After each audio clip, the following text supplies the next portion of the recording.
نروح سريعا للكابتن فوزي البنزرتي في استاد اللقاء مع الزميل احمد المصري. اتفضل يا احمد. يلا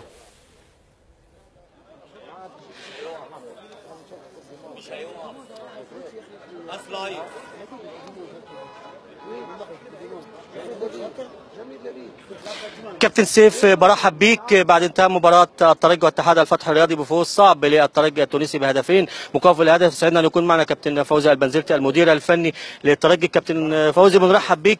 هل انت راضي على اداء الترجي اليوم في ظل الصعوبات اللي واجهها الترجي في مباراته امام الفتح الرياضي اليوم؟ مؤكد اليوم ما كناش انا بصفه عامه راضي ومش راضي على المردود نتاع الفريق، لان المردود نتاعنا المفروض يكون افضل واحسن من اللي قدمناه اليوم.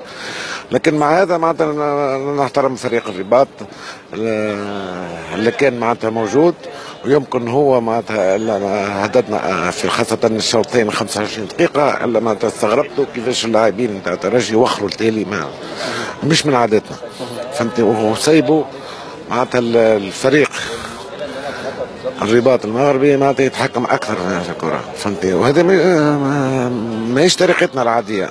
وبطبيعه الحال في الفتره هذه تسجل هدف وصعبه المقابلات، لكن انا نشكر اللاعبين مع الروح القتاليه اللي بذلوها معناتها بالشوط الثاني، معناتها وعادوا في المقابله وسجلوا هدفين، معناتها حاجه جد ايجابيه. ايه اللي قلته بين لعيبتك عشان نشوف الاختلاف ما بين الشوط الاول والشوط الثاني؟ الاول معناتها يطبقوا الطريقه اللي متعودين بها، اللي متدربين عليها، اللي حافظينها، اللي يعرفوها، فهمتني، مش معقول معناتها عمرنا ما لعبنا بالطريقه هذه. والحاجه الثانيه معناتها العديد والعديد من اللاعبين ضيعوا العديد من الكرات. معناتها في كرة القدم العصرية ممنوع بضياع الكرة خاصة في وسط الميدان، ممنوع منعا باتا. المفروض معناتها استلم وسلم الكرة. هذه اليوم شفنا العديد من اللاعبين حاولوا يراوغوا، حاولوا يمشي الكرة، هذه معناتها اللي ما كانش طيب معناتها في الخنيسي من اللعيبة اللي بتعتمد عليها في شكلك الخططي هيكون له تأثير في المباراة النهائية؟ لأن كنت قريب معناتها من العملية، ما كانش بعيدة، ما حطش رجله، فهمت على الحارس، وخذا معناتها ورقة حمراء نعتبرها معناتها صعبة جدا. على كل معناتها هذه قرارات الحكم نقبلوها معناتها بكل روح رياضية، فهمتني. الشيء اللي معناتها يلزمنا نحسنوا فيه معناتها الكرة العربية إذا نحب نتحسنوا، لأن جماهير جاي يتفرج في الكرة، يحب تستمتع بالكرة، معناتها وقت الفريق منا يتقدم النازل أكثر من الواقف. انت تشوف العديد من المرات نزلوا في الارض لانهم متقدمين، فهمت، يكسر الريتم، مش معناتها يعني حتى الحكم كيف يعطيني 5 و6 و 10 دقائق، مش هذا الموضوع. الموضوع لانه يكسر الريتم، فهمتي. فالحكام نطلب منهم بكل لطف كونهم معناتها يحسنوا العمليه هذه، لان شفتها تقريبا في جميع العالم العربي متقدم ينزل في الارض، فهمتي، ينسى الكره راهي فرجه، ونحبوا الجماهير تكون كما موجوده ونحبهم يتفرجوا، فهمت، ننزل في الارض بدون موجب ليه. شفت معناتها الحارس اليوم قداش نزل، معناتها شيء كثير. مواجهه الفيصلي ستكون مواجهه صعبه، وخاصه هي الخطوه الاخيره قبل الفوز باللقب العربي.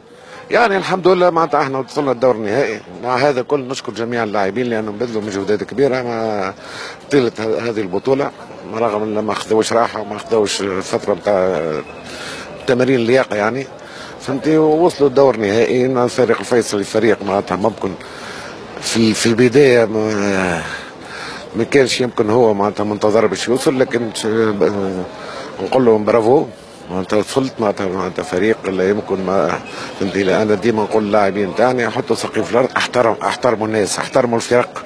ما فيش فريق في العالم توا معناتها ما عادش يعرف يلعب الكره، الكل يعرف يلعب الكره، فهمتي. ما فيش فريق معناتها موجود في الدوره وغير الدوره يعرف يلعب كره. يلزمك انت تكون تبذل مجهود وتكون في احسن حالاتك باش نجم تفوز، وهذا معناتها اللي صار يمكن الاخوان المصريين. اخيرا، استفدت من اللعب على برج العرب قبل مواجهه الاهلي، وخاصه المباراه تقام في برج العرب؟ يعني هي من ناحيه استفدت. لا من ناحيه.